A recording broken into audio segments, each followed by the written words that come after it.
காமராஜ் நகர் ஆவடியில் படிக்கிறேன். 9th standard படிக்கிறேன். இப்போ நம்ம என்ன கண்டென்ட் பார்த்தீங்கன்னா ரோட் கார்பேஜ் டிடெக்டர்.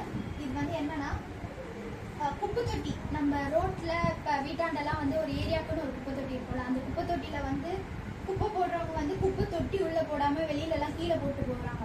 அந்த கீழே போடுற குப்பை தொட்டினால எவ்வளோ இது இருக்குது. இன்னொன்று குப்பை தொட்டிக்குள்ளே நிறைய குப்பைலாம் போட்டால் ஃபில் ஆகிடும். ஃபில் ஆகும்போது அது வந்து எடுத்துகிட்டு போகிறதுக்கு தூய்மை பணியாளர்கள் வந்தபோது அவங்களுக்கு தெரியாது எப்போ ஃபில் ஆகும்னு. இன்னொன்று எங்கெங்கெல்லாம் குப்பை போடுறாங்கன்னு அவங்களுக்கு தெரியாது.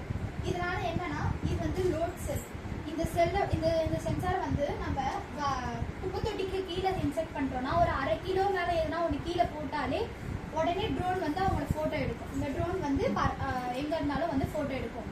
இன்னொன்று இந்த குப்பை தொட்டியில் வந்து எப்போல்லாம் குப்பை ஃபில் ஆகுதோ அது சென்சார் பண்ணி அப்போ ஃபோட்டோ எடுத்து அடிக்கடிக்கு ஃபோட்டோ எடுத்து ட்ரோன் வந்து பறந்து வந்து ஃபோட்டோ எடுத்து தூய்மை பணியாளர்களுக்கு ஃபோட்டோ அனுப்பிச்சிடும். இன்னொன்று வந்து எங்கெங்கெல்லாம் குப்பை இருக்கோ ஏரியா ஃபுல்லாக கவரேஜ் பண்ணி ட்ரோன் ஃபோட்டோ எடுத்து அவங்களுக்கு எவிடன்ஸோடு அனுப்பும்.